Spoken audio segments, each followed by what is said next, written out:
प्रस्तुत पंक्तियों में प्रस्तुत पंक्तियों में तुलसी द्वारा रचित क्षैतिज भाग 2 से राम लक्ष्मण परशुराम संवाद की कुछ पंक्तियां यहाँ पर व्यक्त की गई हैं, जिनमें बताया गया है कि कौशिक सुनहु मंद ह्यूं बालकु।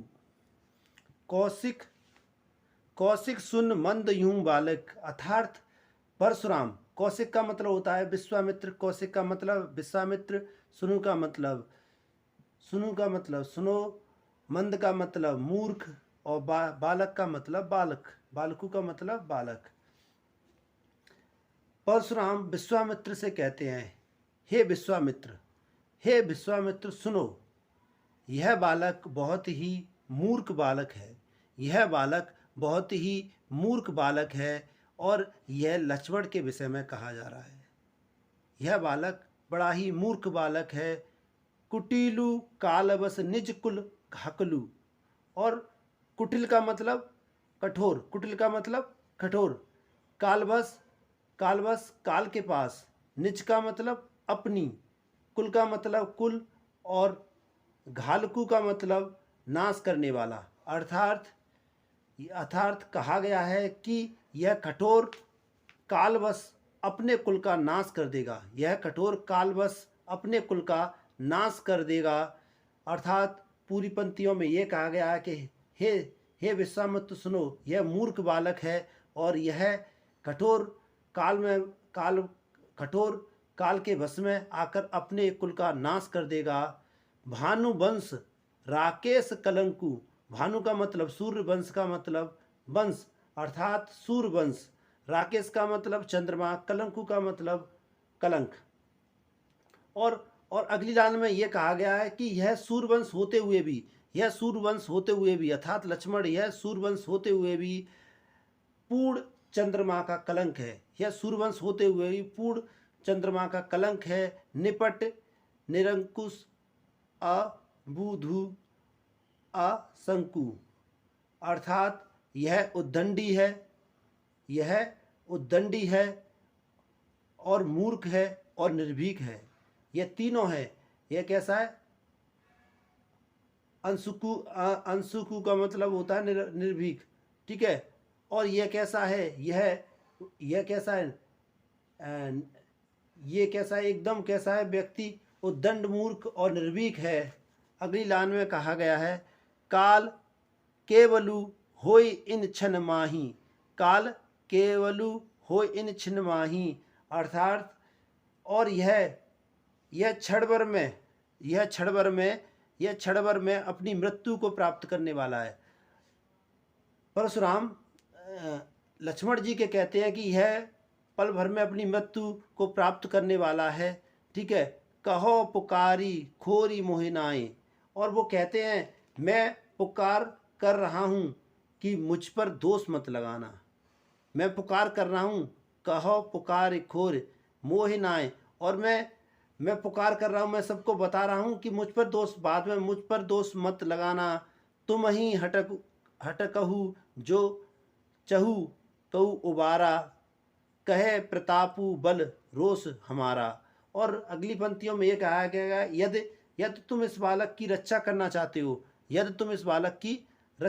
चाहते हो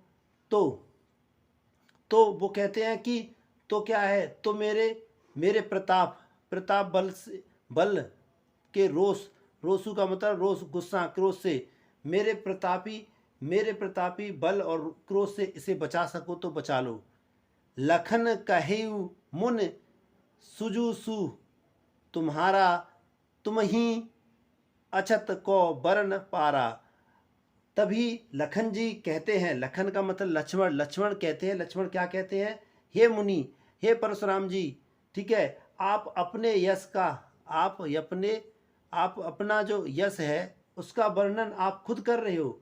आप अपने यश का खुद ही वर्णन कर रहे हो। अपने मुँह तुम्हें आपनी करनी। और वो कहते हैं अपने आप की तुमने ना अपने आप की क्या कर रहे हो? तारीफ कर रहे हो, अपने आप का व्याख्यान कर रहे हो। बार अनेक भात बहुवरणी। और वो बार बार वो कहते हैं कि अपने आप तुम बार बार अपनी तारीफें करते हो, अपने बारे में बार बार बता रहे हो, ये आपको शोभा नहीं देता। और इन पंक्तियों में दर्शाया गया है, नहीं संतोषु ता पुण्य कछु कहू कहयू। और अगली पंक्तियों में, इन पंक्तियों में ये कहा गया, इतने पर भी अपने आप आपको संतोष नहीं है, इतने पर भी अपने आप को संतोष नहीं है, जिन रिस रोक दुसह दुख सयू। और वो कहते हैं इनके इसके लिए व्रत और क्रोध को रोककर आप दुख क्यों सहन कर रहे हो। आप लखन जी कहते हैं परशुराम से, नहीं संतोषता पुण्य कुछ कहियो। वो कहते हैं इतने आप इतने भी संतोष नहीं है, आपको संतोष नहीं है, जिन रिस रोक दुसह दुख सयू। और वो कहते हैं कि आप क्या कर रहे हो, आप अपने लिए अपना क्रोध रोक कर अपने दुख को और बढ़ा रहे हो, आप इतना दुख क्यों सह रहे हो। वीर व्रति तुम ही धीर आ छोबा गारी देत न पाऊ शोभा। वो ये कहते हैं, अगली पंक्तियों में ये कहा गया है, फिर भी आप वीरता का व्रत का पालन करते हो और आप क्या है, धैर्यवान क्षोभ रहित हो।